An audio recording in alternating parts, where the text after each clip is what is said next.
The relentless shuddering of the stagecoach was a constant, unwelcome rhythm against Clara's bones.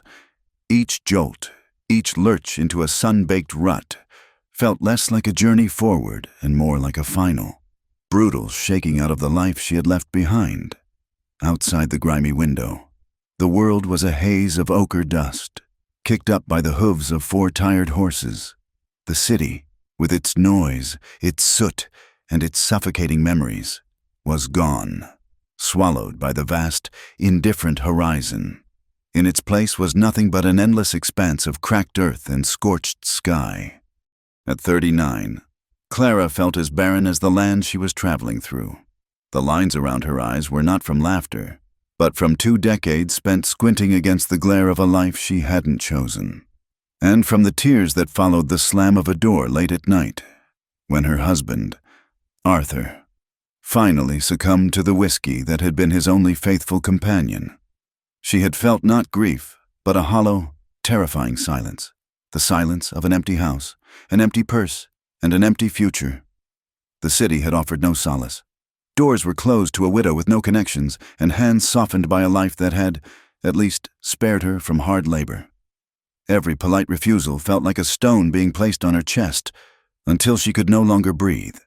And so, with a single worn leather valise containing all that was left of her world, she had bought a one-way ticket west, chasing a rumor of work, a whisper of a new start. But this land was not a place of gentle beginnings. It was a place of harsh truths. The wind was a living thing, a constant thief that stole the moisture from your lips and the hope from your heart.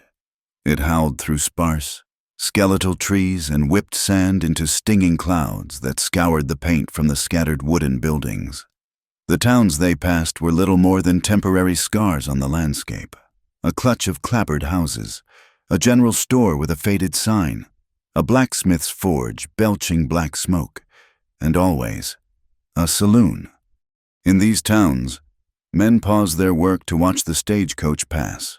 Their gazes were hard, direct, and unnerving. They didn't look at a woman as a person. They looked at her as they might look at a horse for sale, appraising her teeth, her gait, her fitness for labor or for pleasure. Clara learned quickly to lower her eyes, to make herself small, to wrap her plain gray shawl tighter around her shoulders as if it were a suit of armor. She was an object, adrift and unowned, and that made her both invisible and a target. The stagecoach finally groaned to a halt in a town called Redemption, a name so steeped in irony it felt like a deliberate cruelty. It was a single dusty street flanked by a dozen buildings leaning against each other for support. Clara paid the driver the last of her coins, her valise feeling impossibly heavy in her hand. The air was thick with the smell of manure, cheap whiskey, and despair. Her stomach growled, a low, painful knot. She needed work. She needed it today. Her feet, against her better judgment, carried her toward the double doors of the saloon. It was the only place that seemed alive, spilling raucous laughter and the tinny plinking of a poorly tuned piano onto the street. Pushing the door open was like stepping into another world. The air was heavy with smoke and sweat. A haze hung in the dim light, and through it, she saw a room full of men, ranch hands, prospectors, drifters, their faces weathered and hard. Every head turned. The piano stopped. The laughter died. In that sudden, ringing silence, Clara felt 100 pairs of eyes strip her bare. She clutched the handle of her valise, her knuckles white. She walked stiffly to the bar, her gaze fixed on the stained wood. "I'm looking for work," she said, her voice a reedy whisper she barely recognized. "I can clean. I can cook." The bartender, a large man with a stained apron and a perpetually sour expression, wiped a glass with a dirty rag. He didn't even look at her. He just grunted, "Ain't hirin'." "Please," she pressed, a tremor in her voice. "I'm a hard worker. I don't require much." He finally looked up, his eyes traveling down her worn dress, lingering on the slight fraying at the collar, the faint shadow of exhaustion beneath her eyes. He saw not a woman in need, but a commodity past its prime. "Lady," he said, his voice laced with contempt. "You're 10 years too late and 100 miles from anywhere that cares. Now, get out. You're bad for business." A wave of heat washed over Clara's face, a shame so profound it felt like a physical blow. As she turned to leave, a hand shot out and grabbed her arm. It belonged to a man with greasy hair and yellowed teeth who had been watching her from a nearby table. "Now, hold on, Virgil," the man slurred, his breath sour with alcohol. "Maybe the lady ain't looking for that kind of work." He grinned, tightening his grip. "I got a room upstairs. We could discuss a more permanent arrangement. A woman like you shouldn't be wandering alone." His proposition hung in the air, crude and suffocating. Clara snatched her arm away, a jolt of revulsion giving her strength. "Don't touch me!" she hissed, her voice shaking with a fury that surprised even herself. She turned and fled, pushing through the swinging doors and back into the blinding, unforgiving sun, the sound of roaring male laughter chasing her down the street. She didn't know where she was going. She just walked, past the general store, past the blacksmith's, past the last ramshackle house. The town disappeared behind her, and she was alone on a long, straight road that cut through the desolate plains. The sun was a merciless hammer in the center of the sky. Heat shimmered up from the ground in dizzying waves. There was no shade, no respite. Each breath was like inhaling fire. Her head began to pound, a dull, rhythmic throb that matched the beat of her frantic heart. The world began to tilt, the horizon blurred, the blue of the sky and the brown of the earth bleeding into one another. Her valise slipped from her grasp, landing with a soft thud in the dust. She took another step, then another, before her knees buckled. The last thing she saw before the darkness took her was the endless, empty road stretching out before her, a path to nowhere. Elias drove his wagon at a steady, unhurried pace, the scent of fresh-cut hay a familiar comfort. The sun beat down on his hat, and the leather reins were warm and supple in his calloused hands. His life was a series of rhythms, dictated by the sun and the seasons, the planting, the mending, the harvest. It was a solitary life, one he had carved out for himself in the wake of a silence far deeper than Clara's. 10 years it had been since the fever had taken his Mary and little Sarah. 10 years since the laughter had died in his house, leaving only the echo of the wind rattling the window panes. He saw the dark shape on the side of the road from a distance, a bundle of rags, perhaps, or a dead animal. As he drew closer, the shape resolved itself into a person, a woman. His first instinct was to keep going. Trouble found a man easily enough in these parts without him going out to look for it. A woman alone on the road was almost certainly trouble of one kind or another. She was likely running from something, a husband, the law, a bad reputation. He had enough ghosts of his own. He didn't need to take on anyone else's. He pulled the wagon to a halt anyway, the horses sighing with relief. He sat there for a long moment, staring at the still form. He could see the rise and fall of her chest, faint but steady. She was alive. Cursing under his breath, he wrapped the reins around the brake handle and climbed down. He was a broad, sturdy man, his face a landscape of sun and sorrow, his movements economical and deliberate. He knelt beside her, his shadow falling over her pale face. He noted the quality of her dress, worn, but clean and well-made. Her hands were soft, not the hands of a field worker, a city woman. That was worse. He hesitated, his mind warring with itself. Leaving her here was a death sentence. The buzzards were already circling high above, but bringing her to his ranch, that was an invitation to a complication he had not known in a decade. With a final, weary sigh, he made his decision. He gathered her into his arms. She was lighter than a sack of feed, and carried her to the wagon, laying her gently amongst the hay. Clara awoke to the smell of wood smoke and bacon. For a moment, she was disoriented. the unfamiliar ceiling of rough-hewn wooden beams swimming into focus above her. She was lying on a simple cot in the corner of a large, sparse kitchen. An iron stove stood against one wall, radiating a gentle warmth. A sturdy wooden table and 2 chairs sat in the center of the room. Everything was clean, but worn with age and use. She sat up slowly, her head aching. A man stood with his back to her at the stove, his broad shoulders filling out a faded chambray shirt. He didn't seem to have noticed she was awake. He moved with a quiet efficiency, flipping bacon in a cast-iron skillet. Where am I?" she asked, her voice raspy. He turned, and she saw his face for the first time. It was a stoic, unreadable face, framed by dark hair graying at the temples. His eyes, a startlingly clear blue, assessed her without emotion. "My ranch," he said, his voice a low rumble. "Found you on the road. You fainted from the heat." He gestured with his chin toward a tin cup of water on a small crate beside her cot. "Drink." She did, the cool water a balm to her parched throat. He turned back to the stove, placing 2 plates on the table with slices of bacon and a piece of hard bread. He sat down and began to eat, leaving the other plate for her. There was an awkward silence, broken only by the sound of his chewing. Clara tentatively got to her feet and took the other chair. The food was simple, but it was the best thing she had ever tasted. After a few minutes, he spoke again, not looking at her. "You runnin' from someone?" The question was blunt, devoid of sympathy.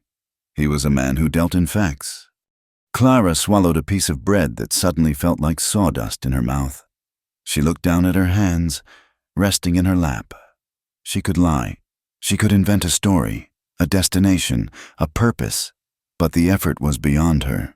The truth was all she had left. "No," she said softly. "I have nowhere else to go." The words hung in the quiet kitchen, stark and absolute.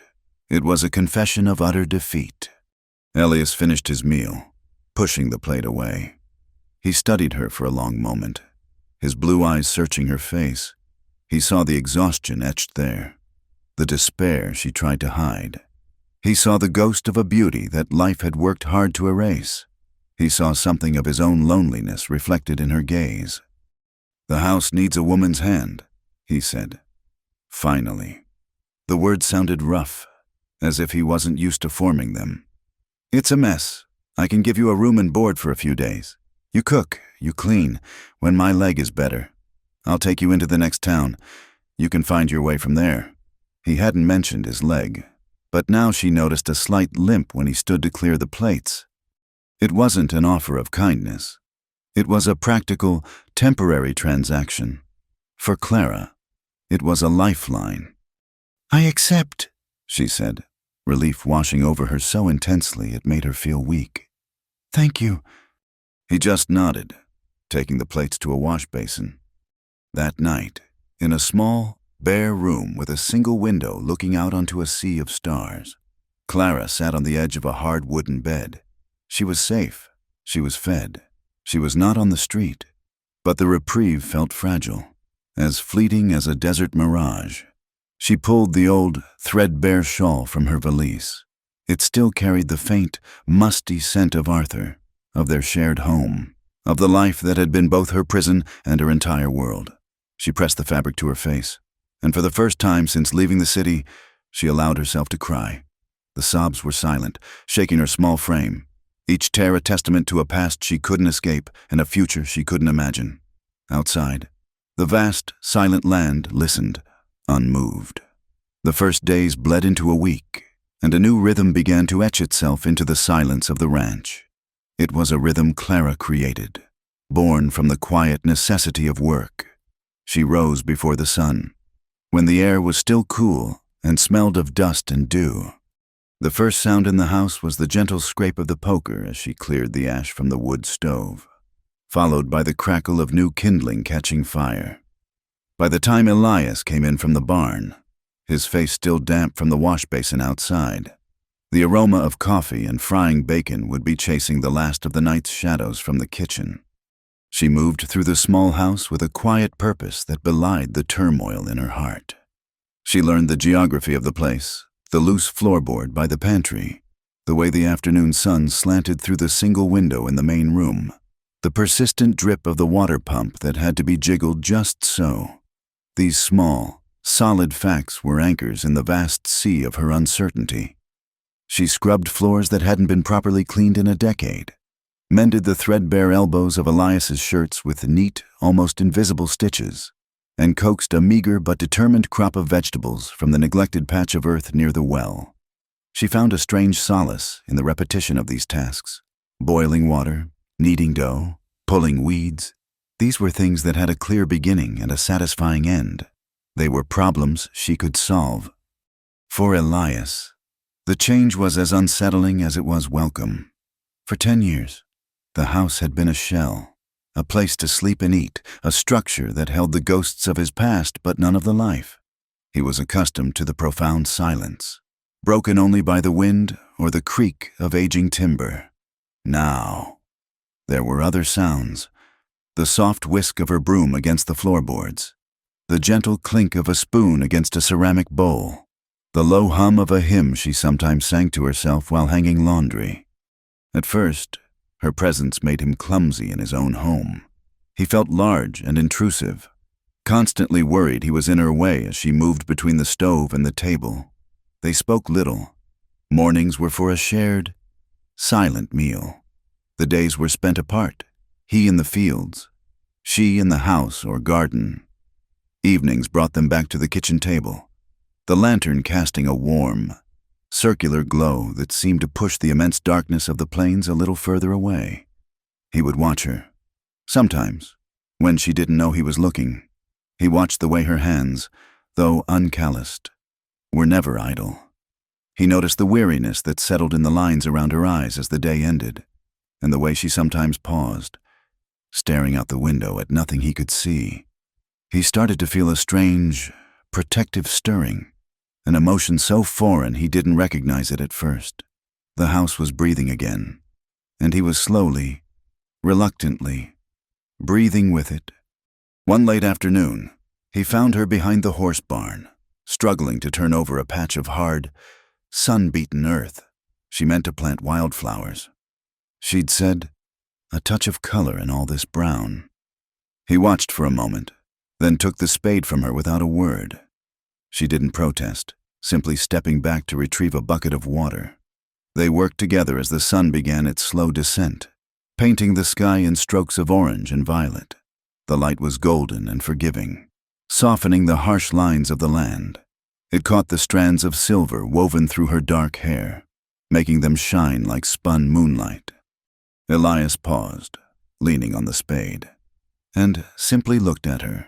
She was on her knees, carefully placing a small, hopeful seedling into the soil, her brow furrowed in concentration. In that moment, she was not the bedraggled stranger from the road, nor the efficient housekeeper who ran his home.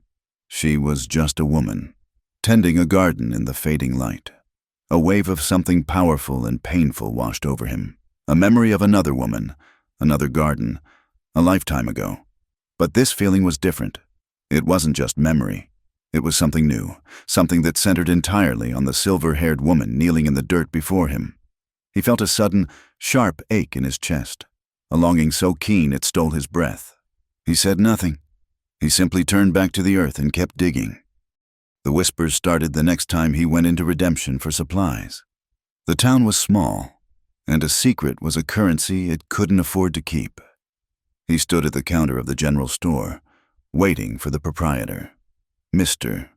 Abernathy, to weigh out a sack of flour. 2 ranchers were talking by the door, their voices low but carrying in the quiet store. "Been out there more'n a week now," one said. "Just showed up out of nowhere. Thompson saw him pick her right off the road." "The quiet ones are always the deepest," the other chuckled, spitting a stream of tobacco juice into the dust outside. "Guess even a man like Elias gets lonely.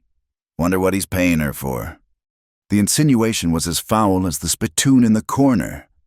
Elias's hands tightened into fists at his sides. He felt a hot, black rage rise in his throat. He wanted to turn, to smash the leering grin off the man's face, to tell them they knew nothing of loneliness, nothing of the quiet decency of the woman in his house. But he didn't. He was a man who kept his affairs to himself. To offer a defense would be to give the gossip legitimacy, to invite more questions, more speculation.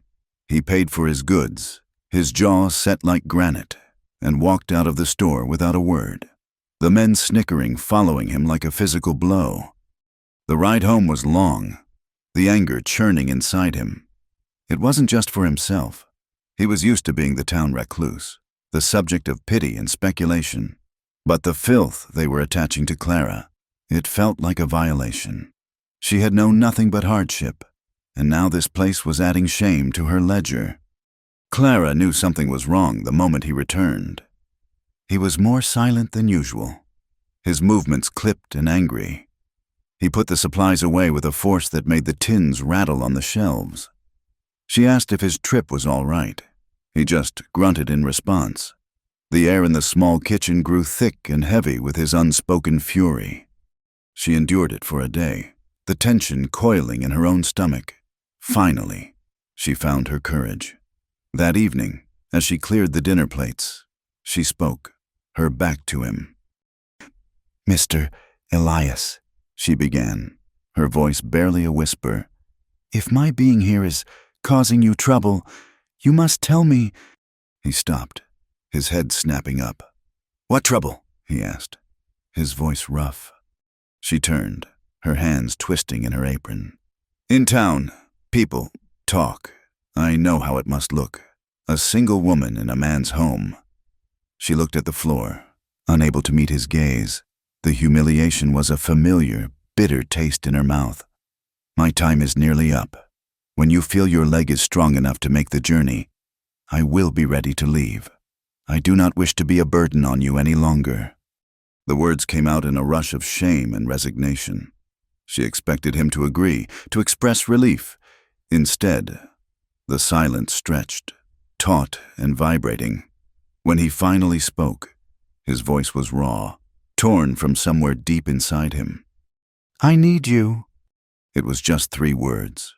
3 words that dropped into the silence like stones into a deep well. They weren't spoken with tenderness or affection. They were spoken like a man admitting to a fatal weakness, a truth he had fought against and lost. He offered no explanation, no comfort. He just stared at her, his blue eyes fierce and desperate. And then he fell silent again, as if the admission had taken all the strength he possessed. Clara was stunned into stillness. She didn't know how to interpret the words. He needed her to cook, to clean. The simple, practical meaning was all her mind could grasp. The other possibility, the one that made her heart give a painful, hopeful flutter, was too fantastic to entertain. She was a plain, aging widow. Men like Elias didn't need women like her for anything more than domestic labor. She simply nodded, gathered the plates, and retreated to the safety of her work. That night, the house was alive with their separate turmoils. In the main room, Elias sat in the dark, staring into the cold embers of the fire. What had he done? He had exposed a part of himself he had kept buried for 10 years. "I need you." The words echoed in his mind, accusingly. He needed the warmth she brought to the cold corners of his life. He needed the sound of her footsteps to prove he wasn't alone. He needed to see her in the garden, bringing life to the dead soil, and feel that maybe, just maybe, his own withered soul could do the same. He stood and walked to her door, the floorboards groaning under his weight. He raised his hand, his knuckles brushing against the rough wood. He wanted to explain, to say something more, to break through the wall of his own making, but the words wouldn't come. Fear and the ghost of his dead wife held him paralyzed. After a long moment, he let his hand fall to his side and retreated back into the darkness. Inside her room, Clara lay awake, staring at the sliver of moonlight on the floor. She had heard his footsteps, the pause outside her door. She had held her breath, her heart hammering against her ribs. Was he angry? Was he going to tell her to leave after all? When his footsteps receded, she let out a long, shuddering breath. She pressed a hand to her chest, feeling the frantic beat. Asterisk. He needs me, she thought, and the idea was a comfort and a pain all at once. He needed a housekeeper, that was all. She was useful. For now. She turned her face into the thin pillow, the scent of lavender and lye filling her senses. I'm too old, she whispered to the silent room, the words a familiar, sorrowful litany. Too old to be wanted. Who would want a widow like me? The silence that followed Elias's declaration, I need you, settled between them not as a comfort, but as an unanswered question. Life on the ranch continued its steady, unyielding rhythm, but the space between them now held a new, fragile tension. Clara worked to ignore it, pouring her energy into her chores with a focus that was almost frantic. She scrubbed and mended and cooked as if her salvation lay at the bottom of a bucket of soapy water or in the perfect rise of a loaf of bread. In these moments of physical labor, she could almost outrun her past. But the past was a patient hunter. Sometimes, in the quiet of the afternoon, while shelling peas on the porch, a memory would surface, unbidden and sharp as a shard of glass. She would see herself as a young woman of 19, standing before a classroom of bright, eager faces in a small schoolhouse back east. Her name was Clara Mayhew then, and her world was filled with the scent of chalk dust, ink, and the promise of shaping young minds. She had loved that life. She had believed in it. She had believed in her own future, a future she would write herself. That future was stolen from her. Her father, a man of stern principles and empty pockets, had seen a more practical path. Arthur, a man with a respectable inheritance and a charming smile that didn't quite reach his eyes, was a solution to the family's debts. Clara's protests were dismissed as girlish fancy. She was married in a dress she didn't choose, to a man she didn't love. The charming smile faded within a month, replaced by the sour pout of a man who found his pleasures in a bottle and his authority with the back of his hand. For 20 years, her world shrank to the size of their house, her days measured by his moods. The teacher in her withered and died, and the woman who remained learned to be quiet, to be invisible, to expect nothing and so never be disappointed. Arthur's death hadn't freed her. It had simply left her stranded in the ruins of a life she had never truly lived. One sweltering morning, Clara was outside by the well, washing linens in a large wooden tub. The work was hard, her arms aching as she scrubbed the heavy sheets against the washboard. Her dress was damp with sweat and steam, clinging to her back. She was so absorbed in the rhythmic, punishing work that she didn't hear Elias approach. He had come to fix a loose hinge on the barn door and had stopped to get a drink of water. He stood by the pump, his hand frozen on the handle. Through the damp fabric of her dress, stark against the skin of her back, was a scar. It was an old one, long since healed. A pale, jagged line that ran from her left shoulder blade down toward her spine. It was not the kind of scar a person got from a fall or a farm accident. It was the kind of scar left by a story of deliberate, intimate violence. Everything he had suspected about her, every unspoken question about the fear in her eyes, coalesced in that moment. He saw the saloon, the men who looked at her like she was meat. He saw the city she had fled, and the husband whose memory she never spoke of. He felt a surge of cold, protective fury, a rage so intense it made his vision swim. He wanted to find the man who had done that to her and tear him apart, but the man was a ghost, and the rage had nowhere to go.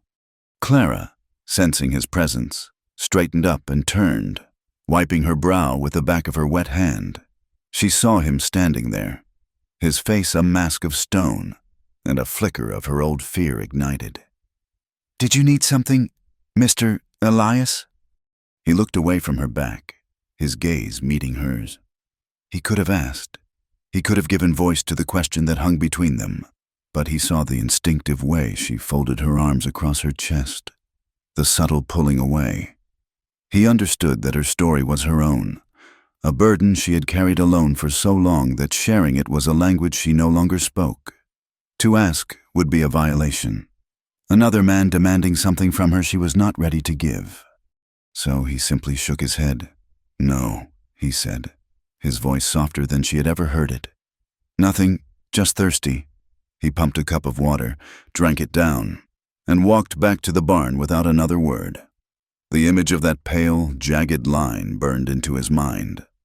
The outside world intruded 2 days later in the form of a man on a fine black horse.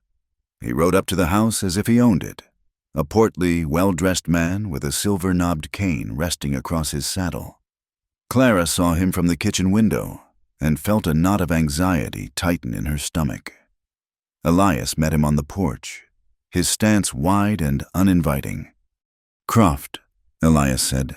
It was a statement, not a greeting.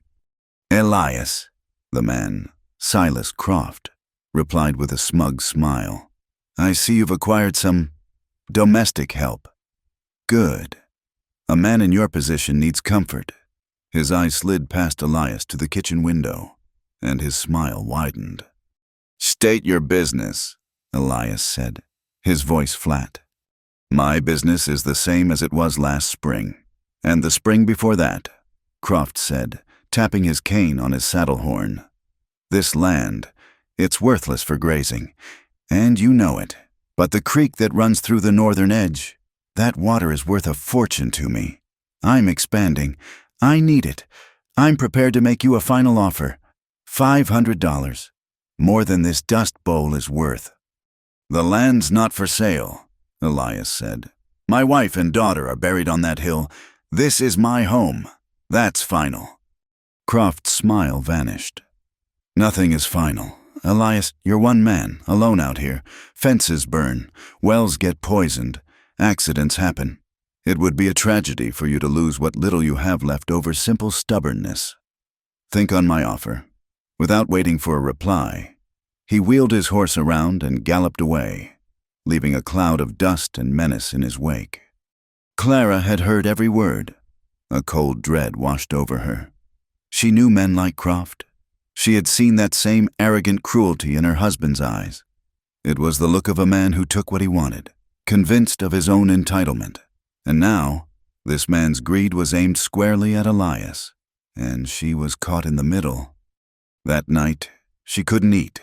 She pushed the food around her plate until Elias finally slammed his fork down. "What is it?" he demanded. "You should have taken the money," she said, her voice trembling. "It's not his to buy." "But he won't stop," she insisted, looking up at him, her eyes wide with fear. "Men like that, they don't stop until they get what they want. There will be violence. People will get hurt."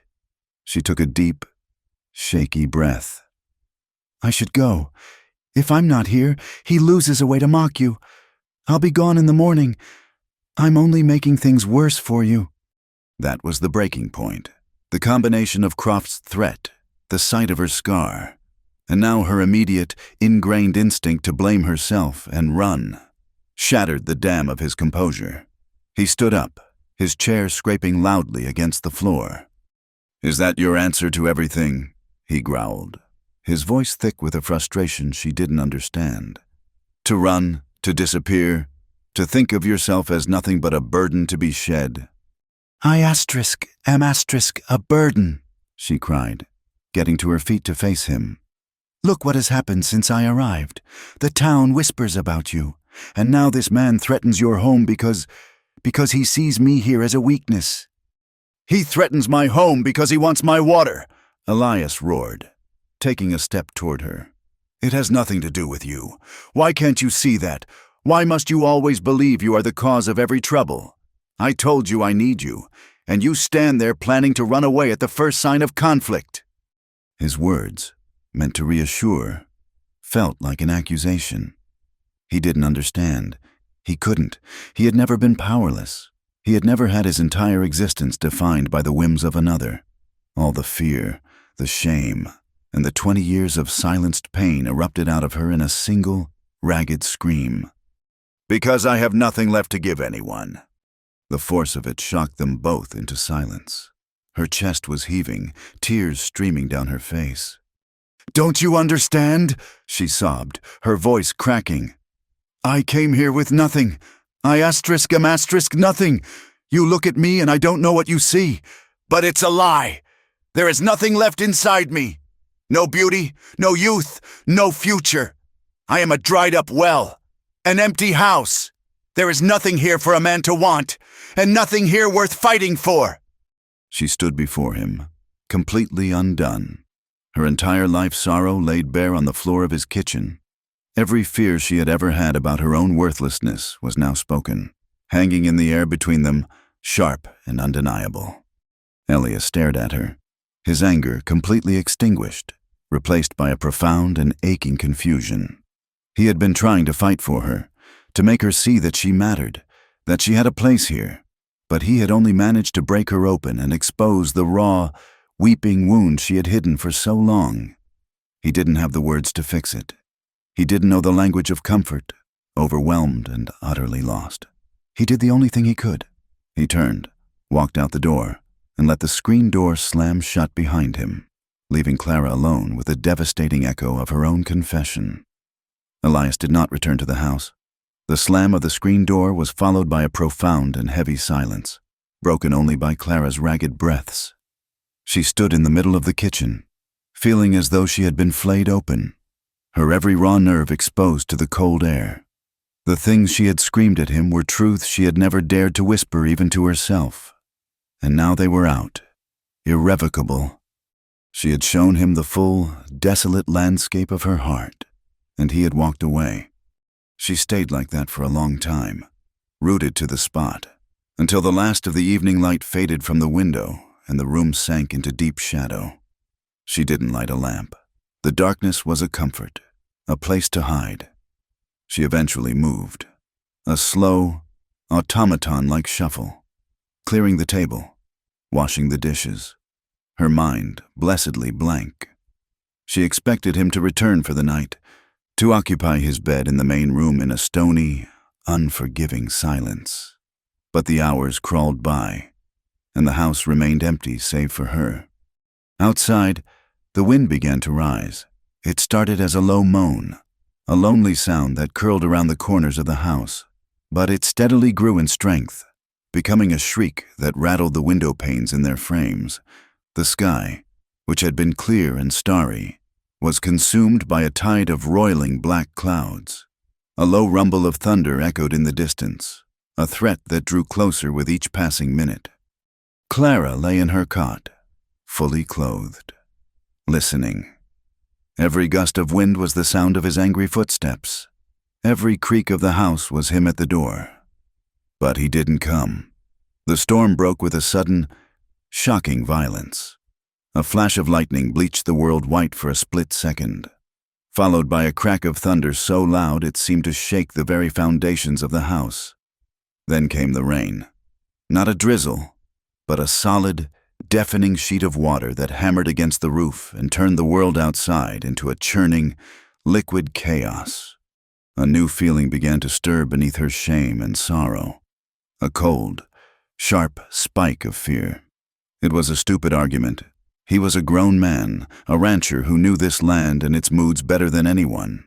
But he was also a man with a slight limp, a man whose heart she had just trampled on. What if he had wandered off in his anger?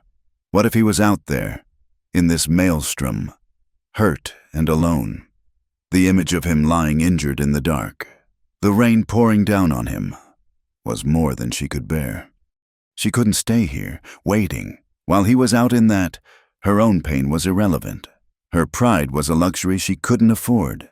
She had to find him. Without a second thought, she grabbed the heavy oilskin coat he kept by the door, the sleeves ridiculously long on her, and plunged out into the night.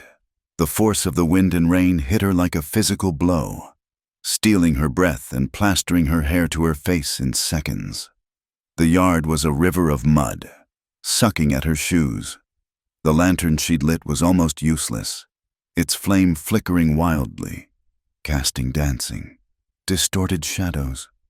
She held it high, shouting his name into the wind, but the storm swallowed the sound whole. The barn! He had to be in the barn! She fought her way across the yard, leaning into the wind, the cold rain seeping through the coat and chilling her to the bone. The barn door was slightly ajar, a sliver of warmer, dimmer light spilling out into the tempest. She pushed it open and stumbled inside, gasping, the scent of hay, animals, and wet earth enveloping her. The main part of the barn was empty, save for the nervous shifting of the horses in their stalls. Then she heard it, a low, distressed sound coming from a birthing pen at the far end. She followed the sound and found him. Elias was on his knees in the hay, soaked to the skin, his back to her. He was working frantically with one of his cows, a first-time mother who was agitated and lowing in panic. At the cow's feet lay a tiny, slick newborn calf, shivering violently, its legs splayed at an unnatural angle. It was trying to stand, but kept collapsing back into the muck. "Come on, little one. Come on," Elias was murmuring, his voice a low, desperate plea. "Get up. You have to get up." He tried to guide the calf toward its mother, but the newborn was too weak, and the mother too panicked to allow it near. "Elias!" Clara shouted over the roar of the wind against the barn roof. He whipped his head around, his eyes wide with shock. He looked at her, drenched and disheveled, holding the sputtering lantern, and a flicker of his earlier anger crossed his face. "What are you doing out here? Go back to the house!" "I was worried," she yelled back, taking a step closer. "I thought you were hurt." Another gust of wind slammed against the barn, and a heavy beam overhead groaned ominously. The panicked cow bellowed.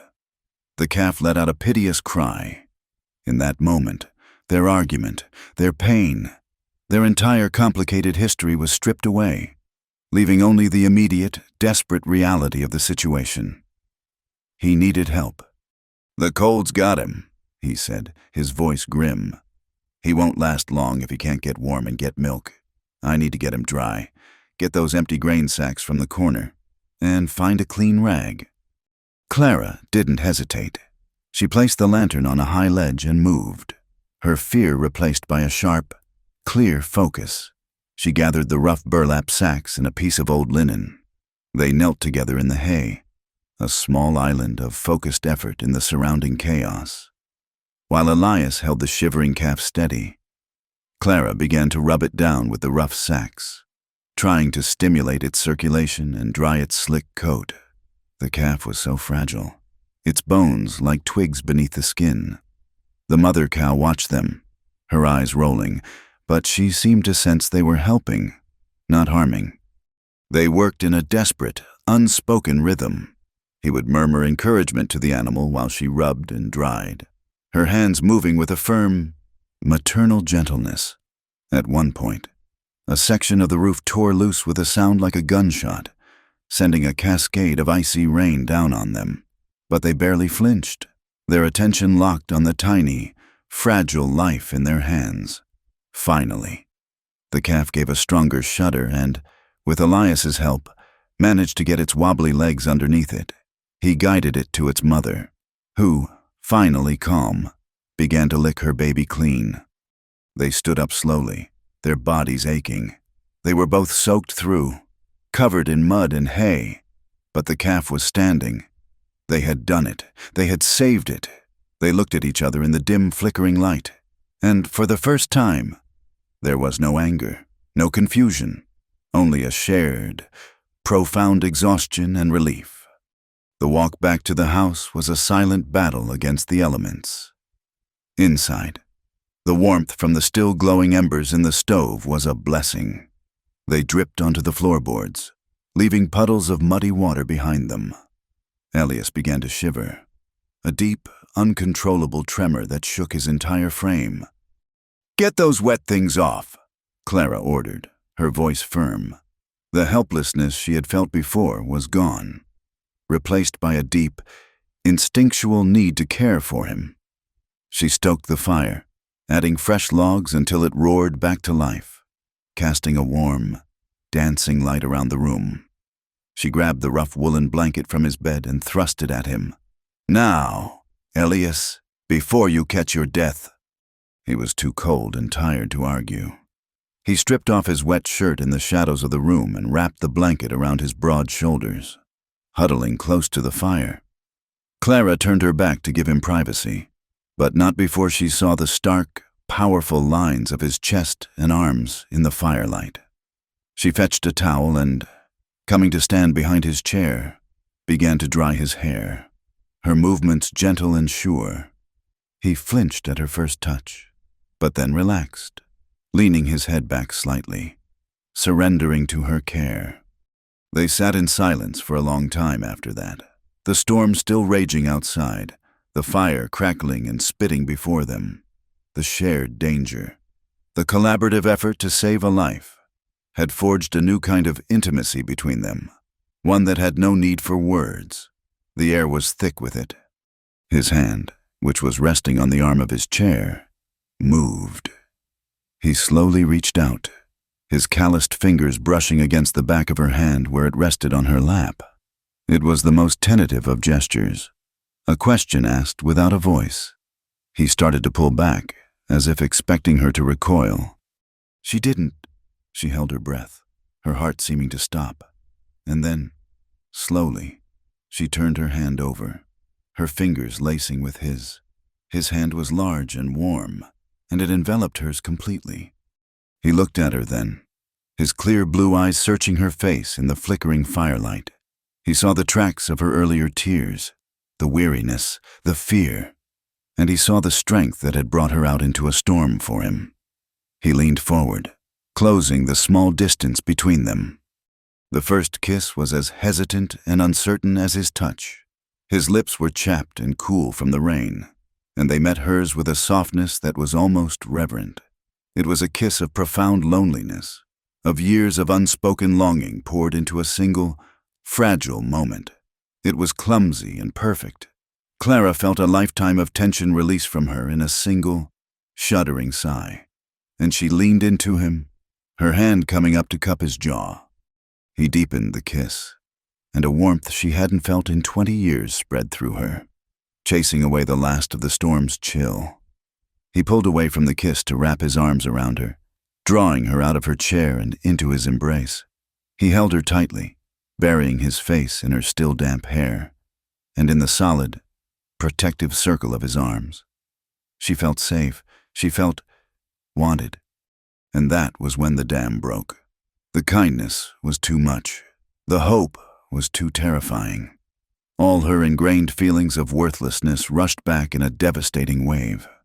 A sob escaped her, and she began to cry, her tears soaking the rough wool of the blanket on his shoulder. "I'm not beautiful anymore," she whispered. The words choked with a lifetime of shame. It was the heart of her confession from earlier, the ugliest truth she knew about herself. Elias pulled back just enough to look at her, his hands framing her tear-streaked face in the warm, forgiving glow of the fire. His expression was fiercely, achingly sincere. "I want you," he said, his voice low and steady, cutting through the sound of the storm. "Not youth," his words. "I want you, not youth," hung in the air, a shield against the storm outside and the tempest inside her.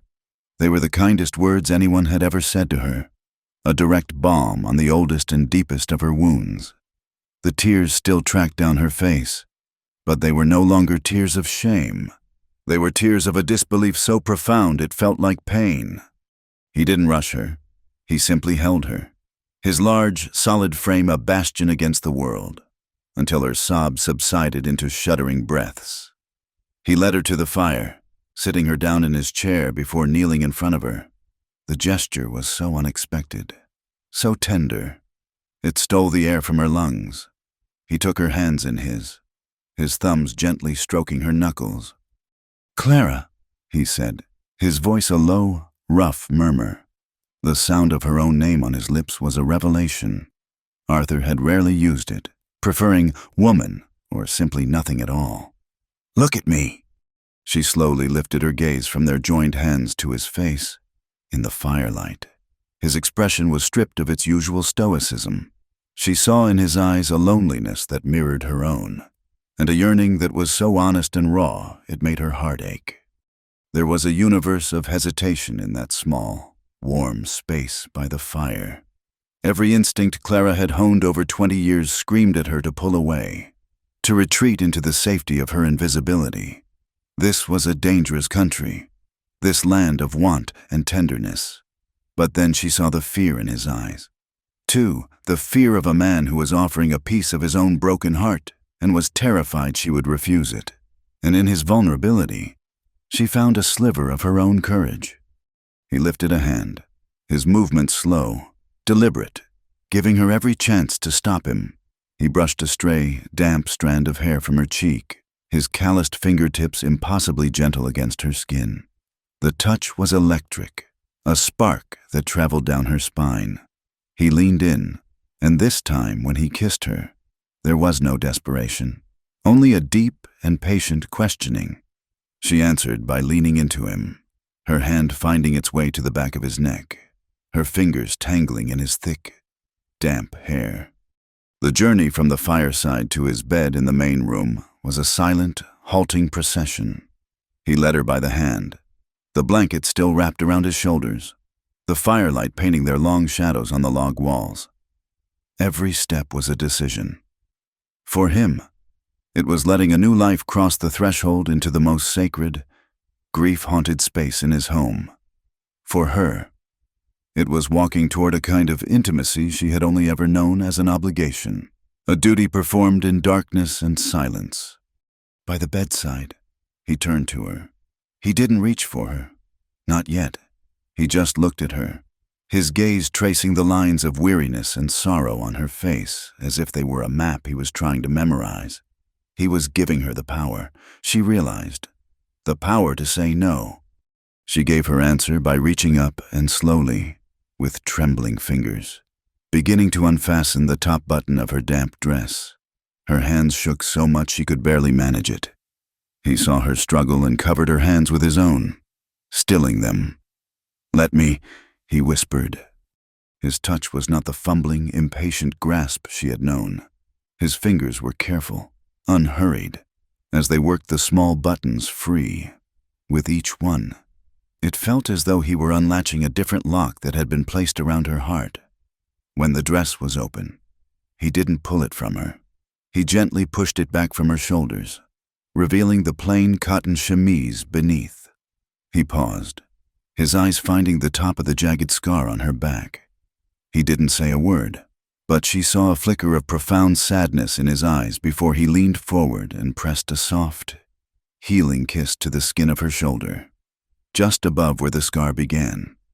That one simple gesture broke the last of her fear. This man was not seeing a damaged, used object. He was seeing her. When she finally stood before him, the years of her life etched upon her body, the slight softening of her belly, the silver tracings on her hips, the scar on her back, she trembled. But it was not from fear or from cold. It was the tremor of a soul laid bare. She had spent 2 decades hiding herself, making herself small, praying not to be noticed. To be seen like this, in the warm, honest light of the fire, was both terrifying and liberating. Elias looked at her not with the possessive hunger of a man taking what he felt was his due, but with a wonder that bordered on reverence. He saw the story of her life, the hardship and the resilience, and found it beautiful. He reached out, his hand gently cupping her cheek. "There is nothing old about the one I love," he whispered, his voice thick with emotion. And in his arms, in the quiet solitude of that storm-tossed night, Clara learned that intimacy could be a form of prayer. It was a slow, gentle exploration, a rediscovery of her own body through the kindness of his touch. Every kiss was a comfort, every caress a question he allowed her to answer. He moved with a patience that seemed to heal the frantic, painful memories she carried, replacing them with a quiet, profound peace. For the first time in her life, she was not an object of someone else's satisfaction. She was a participant in a shared and tender grace. They woke to a world washed clean. The storm had passed. leaving behind a sky of brilliant, cloudless blue. The air smelled of rain and wet earth. For the first time, Clara woke not in her lonely cot, but in the warmth of Elias's bed, his arm draped protectively over her waist. She lay still, listening to the steady rhythm of his breathing, feeling a sense of peace so complete it felt like a dream. The morning was different. A comfortable silence replaced the awkward tension that had once filled the kitchen. When their eyes met over their coffee cups, there was a new softness, a shared understanding that needed no words. He reached across the table and simply took her hand, his thumb stroking the back of it as they ate. The gesture was small, but it felt monumental. It was an acknowledgement, a promise. This is real. You are here, with me. But as the days passed, the peace within Clara began to fray. The happiness felt borrowed. A beautiful dress she was allowed to wear for a time but would soon have to return. She didn't know how to simply exist in it. She found herself watching him, waiting for the kindness in his eyes to fade, for his touch to become impatient, for the inevitable moment when he would realize his mistake and see her as she saw herself, a plain, burdensome widow. The more gentle he was, the more anxious she became. This joy was a fragile thing, and she was certain that she, or the world, would eventually shatter it. Her fears took shape a week later.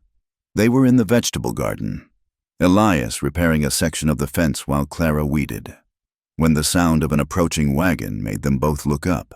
It was Martha Abernathy, the storekeeper's wife, a woman whose face was perpetually pinched in a state of sour judgment. She pulled her wagon to a halt at the edge of the property, not even bothering to get down. "Elias," she called out, her voice shrill enough to make the chickens scatter. "A God-fearing man doesn't keep a harlot in his home. You shame the memory of your dear wife and child." Elias straightened up, his face hardening into a thunderous mask. "This is my property, Martha. Turn your wagon around and leave." But Martha's venom was not for him. Her eyes, small and hard as pebbles, fixed on Clara. "And you," she spat, her voice dripping with contempt. "Coming here, preying on a lonely man's grief. You're a disgrace, a painted woman bringing your city filth to our town." Clara felt the blood drain from her face. Every ugly word the men in the saloon had implied was now being shouted for the world to hear. She was a stain on this house, a source of shame for this good, quiet man. As if to punctuate her hatred, Martha reached into her wagon, pulled out a rock the size of her fist, and hurled it toward the house. It struck the wooden wall near the porch with a sickening thud. "Whore!" she screamed. Then she whipped her horse and rattled away, leaving a trail of dust and poisonous silence behind her. Clara stood frozen, the single shouted word echoing in her ears. It was the final, brutal confirmation of everything she believed about herself.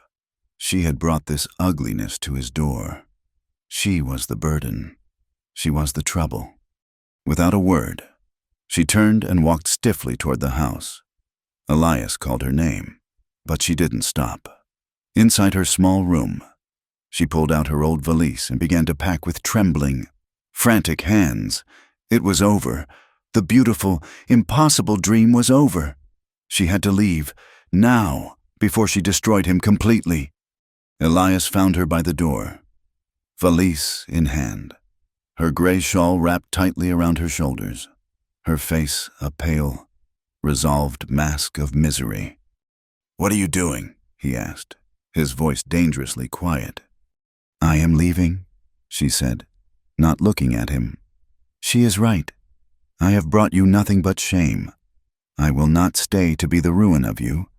She tried to move past him, to step out the door and into the harsh sunlight, to walk away until her feet bled, to disappear back into the nothingness from which she'd come. He blocked her path, and then he did something that shattered her resolve more than any argument could have.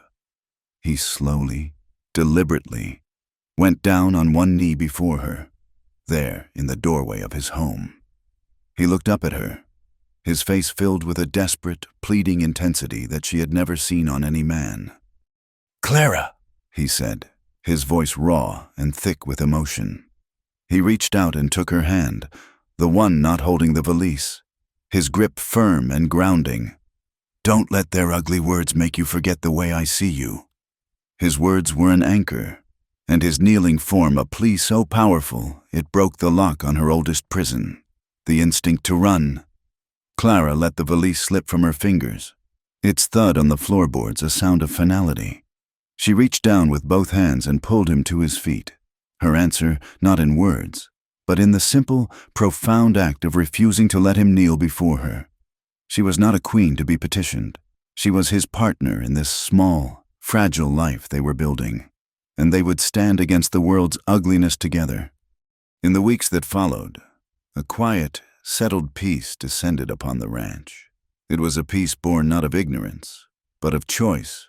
They knew the whispers in town had not ceased, but they chose to build their walls against them, to make the small log house and the land it sat on their entire world. Their days were a shared rhythm of work, their nights a shared solace of touch and quiet conversation. Clara no longer felt like a guest. She felt the deep, grounding sense of being home. The lines of worry around her eyes began to soften, and sometimes, while tending the small patch of wildflowers she had planted, Elias would hear her hum a tune, a sound of simple contentment that was more precious to him than rain after a drought. But Silas Croft was a man who watered his ambitions with the misery of others, and their peace was a fallow field he intended to plow under. He returned on a Tuesday, in the bruised twilight when the sun had bled from the sky and left a purple-gray stain in its wake. There was no polite call from the road this time.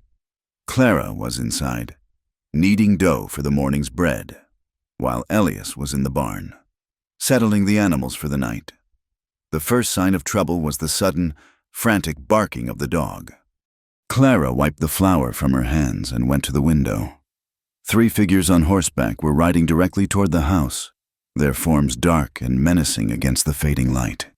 She recognized Croft's bulky silhouette immediately. The other 2 were lean, hungry-looking men, the kind who carried their cruelty as easily as the pistols strapped to their thighs. One of them held a lit torch, its orange flame a vicious, predatory eye in the gathering dark. Her blood ran cold. This was not a visit. This was an invasion. Elias emerged from the barn, a pitchfork held loosely in one hand. He saw them, and his body went rigid. He took a step toward the house, his intention clear: to get to Clara, to get to the rifle. "That's far enough, Elias!" Croft shouted, his voice thick with smug authority. His men fanned out, flanking him, their hands resting on their holsters. "We've come to finalize our transaction. You'll sign the deed, or my associates will persuade you, after they've burned this shack to the ground, of course." "Get off my land, Croft," Elias said, his voice a low, dangerous growl. He didn't raise the pitchfork.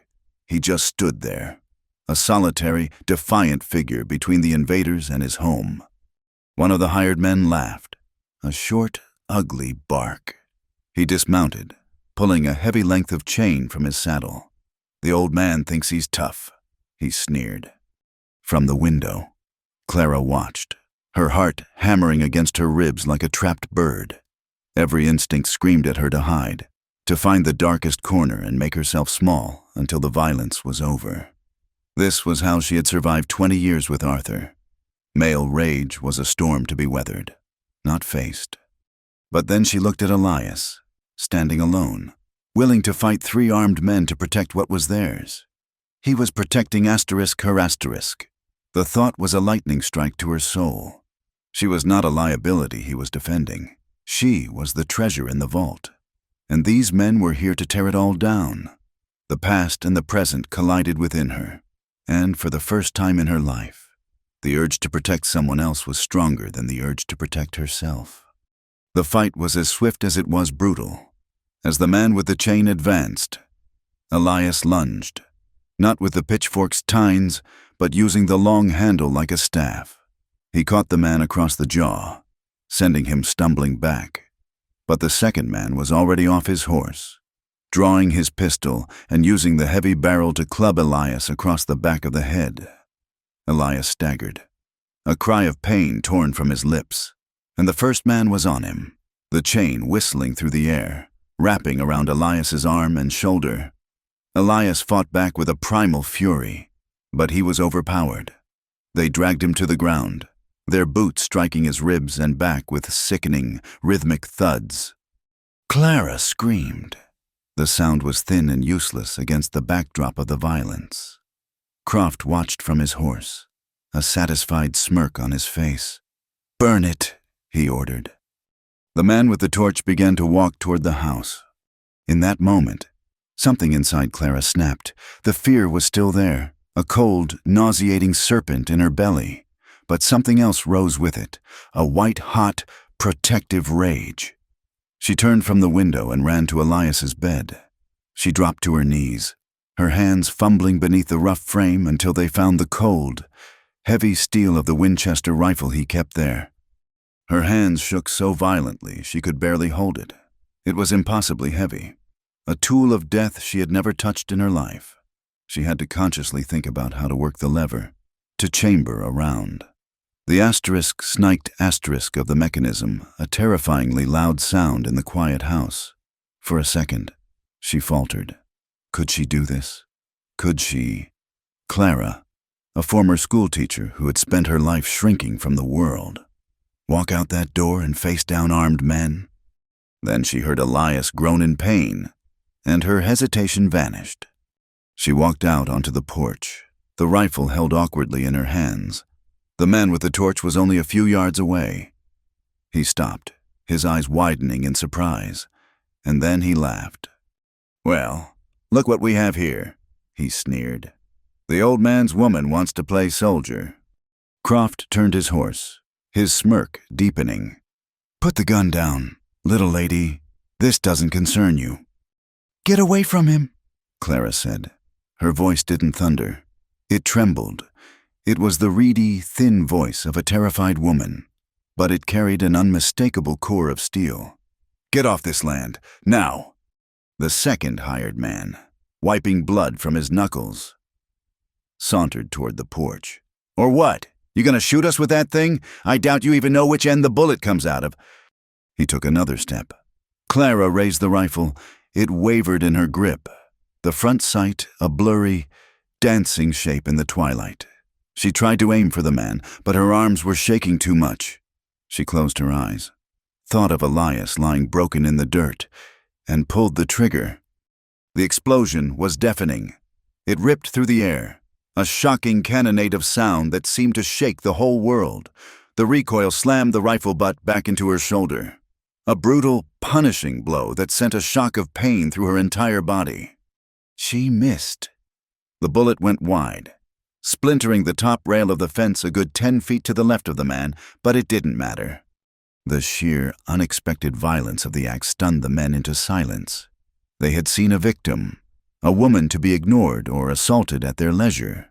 They had not seen a defender. The sound of the gunshot, the smell of gunpowder in the air, the sight of this trembling, determined woman who had been willing to kill for what was hers, it changed the equation entirely. This was no longer easy money. The man who had been advancing froze, his bravado gone. Croft's smirk vanished, replaced by a look of disbelief and fury. He had miscalculated. He looked from Clara on the porch, the rifle still raised, to the dark, silent plains around them. That gunshot was a beacon. Someone would have heard it. Someone would be coming. "This ain't over," he snarled, but the threat was hollow. He wheeled his horse around. "Let's go!" His men scrambled back onto their horses, and the three of them galloped away into the darkness, leaving the torch sputtering in the dirt. The moment they were gone, the rifle slipped from Clara's numb fingers, clattering onto the porch. The strength, the rage, the impossible courage, all of it drained out of her at once, leaving behind a hollow, shuddering terror. "Elias!" she shrieked, stumbling down the steps and running to where he lay. He was a broken heap in the dirt, his face bruised and bloody. his breathing shallow and ragged. She fell to her knees beside him, gathering his head into her lap, her hands fluttering over his wounds, not knowing what to do. Oh God, Elias, please," she sobbed, the words tumbling out in a frantic, incoherent prayer. "Don't you die. Don't you dare die. You can't leave me. You can't." She thought he was dead. The stillness of him, the sheer brutality of his injuries. It seemed impossible that anyone could survive it. She pressed her face to his chest, her body racked with a grief so absolute it was like a physical tearing within her. A weak, trembling hand came up to touch her hair. She looked up, startled. His eyes were open, just barely, slits of pained awareness in his swollen face. He tried to speak, and a trickle of blood ran from the corner of his mouth. "Clara," he whispered, his voice a faint, rasping sound. He looked at her, at the tears streaming down her face, at the fierce, protective love blazing there. A faint, sad smile touched his lips. "I never once regretted keeping you." His eyes fluttered closed, and his hand fell away. It was the sound of approaching wagons that finally penetrated her grief-stricken haze. The gunshot had indeed been a summons. Mr. Abernathy from the general store was in the lead, holding a lantern high, his face grim. Behind him were 3 other ranchers from neighboring properties. They had seen Croft and his men riding away like the devil was on their heels and had come to investigate. They stopped, taking in the scene, the dropped torch, the splintered fence, Elias lying unconscious on the ground, and Clara, blood-spattered and weeping, cradling him like a child. Martha Abernathy's cruel words, the town's whispers, the ugly speculation, all of it evaporated in the face of this stark, brutal reality. They saw not a harlot and her keeper, but a man and a woman who had defended their home against a common enemy. "Get him inside," someone said, and the men moved forward, their faces set with a grim purpose. They lifted Elias gently, carrying him into the house. Clara stood, feeling dazed and useless. A few of the other wives had come now, drawn by the commotion. They stood in a small, silent group, their eyes on Clara. She expected to see condemnation, judgment. Instead, she saw something that looked like awe. An old man she recognized but didn't know, Samuel, the town's first settler, stepped forward. He had a long white beard and eyes that had seen more than their share of hardship.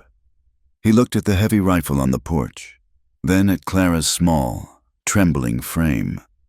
"Not many have courage like that, ma'am," he said, his voice quiet but carrying the weight of authority. "Not many at all." Clara looked at him, and then at the faces of the other townspeople gathered in her yard. For the first time, she didn't lower her eyes. She didn't shrink away or wrap her shawl more tightly around herself. She met their gazes, one by one. Her heart was broken. Her body was shaking, and the man she loved was lying half dead in their bed. But for the first time since she was a girl of 19, Clara held her head high. The days that followed were a blur of fear and exhaustion for Clara. Elias clung to life by a thread. The town doctor, a grim, weary man, came and went, stitching the worst of the cuts, setting a broken rib, and offering little hope beyond. He's a strong man, the rest is up to him and God, but Clara knew it was up to her. She became the guardian of his life. She bathed his feverish skin with cool water, her hands gentle and tireless. She cleaned and dressed his wounds, forcing herself to look at the brutal purple and black bruises without flinching, because he needed her strength. She learned the rhythms of his pained breathing, waking in the dead of night at the slightest change in the sound. She brewed thin, nourishing broths and patiently spooned them between his cracked lips, murmuring words of encouragement when he was too weak to swallow. The women of the town, who had once scorned her, now came to her door. Martha Abernathy, her face etched with a shame so deep it had carved new lines around her mouth, arrived first. She didn't speak. She simply handed Clara a basket filled with bread, cheese, and a jar of potent herbal salve, then turned and left. Others followed, bringing freshly churned butter, a pot of stew, clean linens. They were quiet offerings of apology and respect. They would ask after Elias in hushed tones, their eyes flicking from Clara's weary face to the closed bedroom door. And in their gazes, she no longer saw a sinner. They saw a woman holding her world together with both hands. During those long, uncertain days, the house became a sacred space. Clara moved through it with a quiet, fierce purpose. She slept in a chair by his bed, her hand resting on his, so he would know, even in his delirium, that he was not alone. In his fevered dreams, he sometimes called out a name, Mary. The first time, it was a knife to Clara's heart. She was nursing a man who was dreaming of his dead wife, but then he would thrash, his brow furrowed in pain, and his hand would tighten on hers, seeking her out, seeking her solid, living presence. And she understood. Mary was his past, a ghost of grief. But she, Clara, was his present. She was the anchor holding him to the shore of life. His recovery was agonizingly slow. The first time he opened his eyes with clear recognition, he simply looked at her, his gaze filled with a pain and a gratitude so profound it needed no words. The first time he was able to sit up, leaning against a pile of pillows. It was a victory that left them both breathless. In this crucible of sickness and healing, their relationship was forged into something new. There was no discussion, no formal declaration. It was simply a truth that settled into the bones of the house. She was his woman. He was her man. They now slept in the same bed, not out of passion, but out of necessity and comfort. She would help him shift his weight when his ribs ached, and he would fall asleep to the sound of her soft breathing beside him. The house was no longer his or hers. It was theirs. They were, in every way that mattered, husband and wife. As Elias grew stronger, able to sit on the porch for a few hours a day, a restless energy began to stir in Clara. Her purpose, which had been so singularly focused on his survival, now needed a new outlet. She had been accepted by the community, but she was not a part of it. She was still the woman at Elias's ranch. The idea came from Sarah, the wife of a neighboring rancher, who came one day with her 7-year-old son, a boy with bright, curious eyes and dirt-smudged cheeks.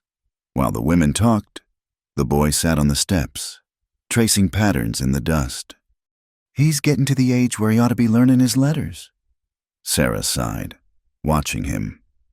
"But the nearest school is a day's ride, and we can't spare the time or the money. None of us can." She looked at Clara, a hesitant hope in her eyes. "Old Samuel, he said you used to be a teacher back east." The word struck a chord deep inside Clara, a note she thought had long gone silent. A teacher. It was a ghost of a former self, a life she had been forced to bury. "I was," Clara said, the words feeling foreign on her tongue. "A long time ago. Would you consider it?" Sarah pressed, her voice earnest. "Just a few of the ranch children, a couple of hours a day. We could pay you in what we have, eggs, milk, mending." Clara looked from Sarah's hopeful face to the boy on the steps, and then to the old horse barn. It was the place where she and Elias had fought to save the calf, a place of shared crisis and triumph. An idea, wild and audacious, took root. She discussed it with Elias that evening. He sat in his chair, his leg propped up, watching her as she paced the small kitchen, her eyes alight with a fire he hadn't seen before. "The old birthing pen," she said, her hands moving as she described her vision. "We could clear it out, put in a few benches, a blackboard. I could teach them to read, to write, to do their sums." He listened, a slow, soft smile spreading across his face. He was not just seeing a woman planning a schoolhouse. He was seeing the return of the person she was meant to be. The fear and shame that had shadowed her for so long were receding, and in their place was the bright, confident light of purpose. "Do it," he said simply. The schoolhouse in the barn was a community effort. The men came and built sturdy wooden benches. The women helped Clara scrub the place clean and whitewash the walls. Clara herself, using a piece of charcoal and a steady hand, drew the letters of the alphabet in a neat line across the top of a large, smoothed plank that served as a blackboard. On the first day, 6 children arrived, ranging in age from 6 to 10. They were shy and awestruck, shuffling their bare feet in the clean straw. Clara stood before them, a piece of chalk in her hand, and felt a tremor of nervousness. Could she still do this? But as she looked at their eager, upturned faces, the years fell away. The teacher, the one she thought had died in Arthur's suffocating house, took a deep, steadying breath and came back to life. She was a natural. Her voice, which had been so often hushed and hesitant, became clear and confident as she explained the magic of letters turning into words, and words turning into stories. She was patient and kind, and the children, who had known only the hard, practical world of ranch life, blossomed under her attention. They soon fell in love with her. They began to call her, amongst themselves at first, and then to her face, Teacher Silverhair, a name spoken with a mixture of reverence and deep affection. Elias spent his days watching her from the porch. He watched as she led the children outside to study the shapes of leaves and the names of wildflowers. He watched her laugh, a full, genuine sound, as a little girl successfully spelled cat on the blackboard for the first time. He saw the way the children clung to her, the way their parents looked at her with gratitude and respect. She was no longer just the woman he had saved, or the woman who had saved him. She was a pillar of this small community, a source of light and knowledge. She was building a future here, not just for herself, but for all of them. One afternoon, after the last of the children had been picked up, she came to sit on the porch steps, leaning her tired head back against the post. Elias sat in his chair behind her, quietly smoking his pipe. The sun was low, casting long, peaceful shadows across the yard. He watched her for a long time, the familiar, comforting sight of her. He thought of his own daughter, Sarah, who would have been one of those children, learning her letters at Clara's feet for a decade. The absence of a child's laughter had been a gaping wound in his life. But watching Clara with those children today, he had felt something shift inside him. The wound was still there, a scar he would always carry, but it no longer ached with the same sharp, hollow pain. Clara's presence, her love, her vitality, had filled the empty spaces in his home and in his heart in a way he had never thought possible. "I don't need children anymore," he said, his voice quiet and rough with emotion. "I just need you." The words were a profound and absolute declaration. He was releasing the ghost of the life he had lost and fully embracing the life he had found. Clara turned, looking up at him, her eyes shining with unshed tears.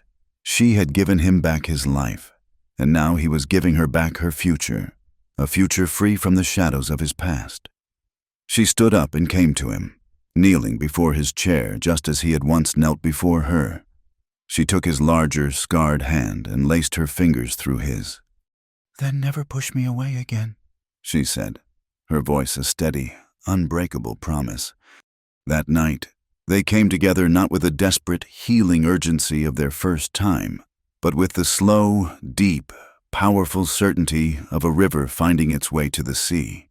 There were no hesitations, no fears. It was a union of two souls who had been utterly broken and had found a way to become whole again, together. Her touch was not just passion, but a testament to his survival. His kiss was not just desire, but a vow of his devotion. Later, they lay in the quiet darkness, the moonlight slanting through the window, painting a silver stripe across their bed. Their faces, turned toward each other on the pillow, were illuminated. His, weathered and strong, finally at peace. Hers, lined with a life of sorrow, but now serene, and beautiful in its tranquility. Neither of them spoke a word. In the profound, contented silence, with the wild, vast land listening outside, there was nothing left that needed to be said.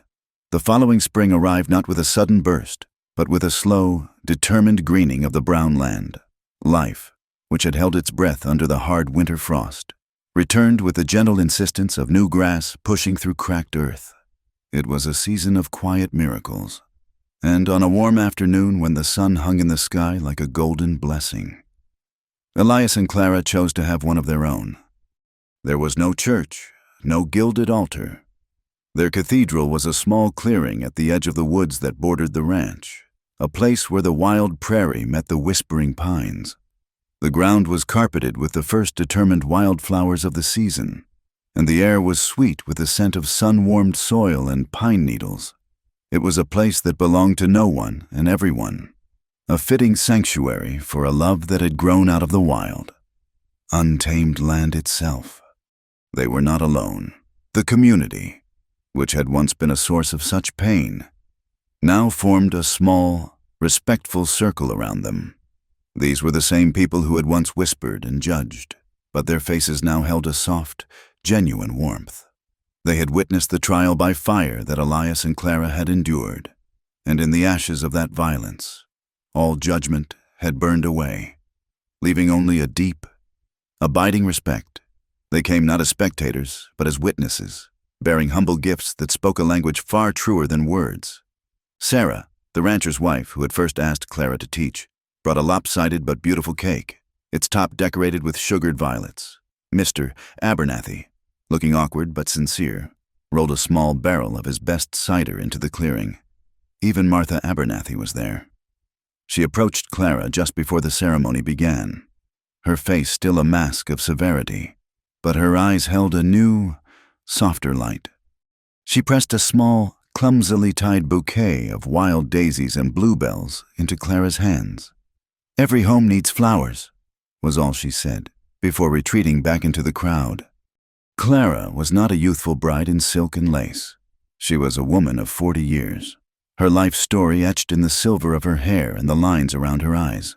She wore a simple dress of white cotton, one she had sewn herself, its clean lines unadorned save for a single embroidered bluebird on the collar. The wildflowers Martha had given her were tucked into her hair, a fragile crown of color against the silver. She looked not young, but timeless, her face illuminated by a serene, quiet joy that was more beautiful than any youthful blush. Elias stood beside her, looking solid and steadfast as an old oak.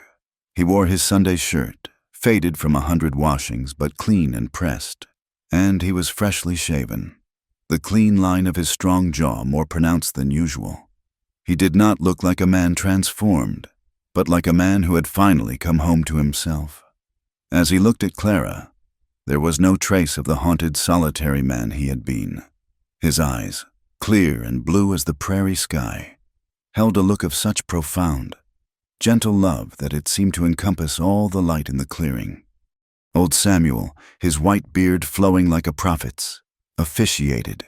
He spoke not of scripture, but of the land, of hardship, and of the stubborn, resilient nature of love that, like the toughest wildflower, could find a way to bloom in the hardest of soils. Then he bid them speak their vows. They had not written them down. Their promises were not flowery or poetic. They were simple, solid truths forged in fire and fear. Elias took her hands, his large, calloused palms enveloping hers completely.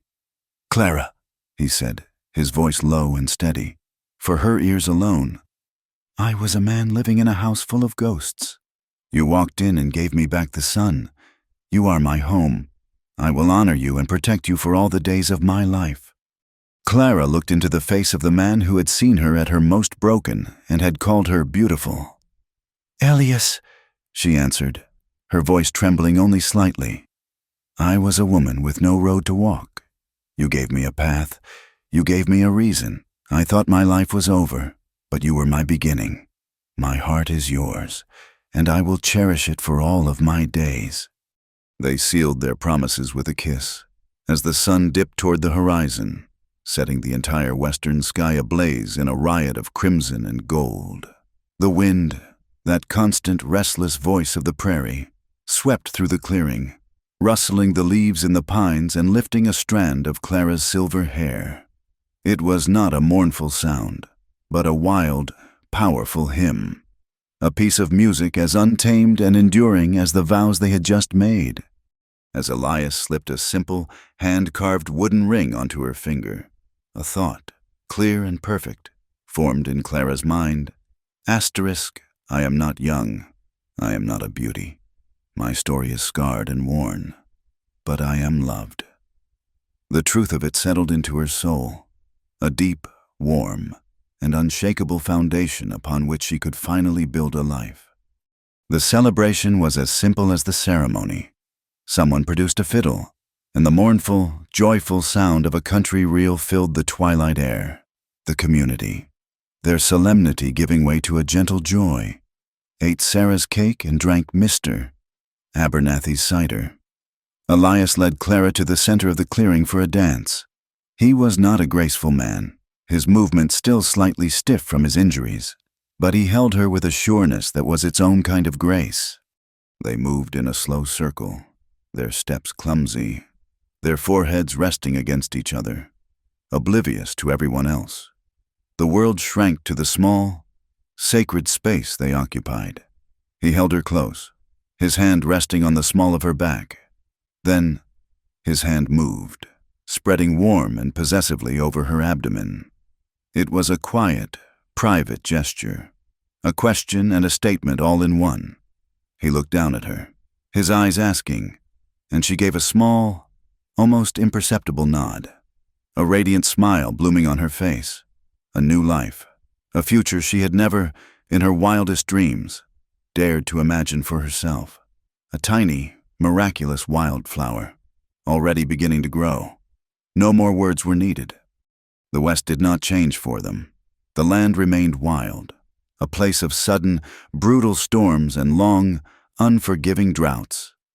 Life would still be a struggle, a daily negotiation with a beautiful and merciless land. Hardship was not a visitor. It was a permanent resident. But inside the small log house at the edge of the woods, something fundamental had shifted. There was now a constant, steady light in the window, a beacon of warmth against the vast, indifferent darkness of the plains.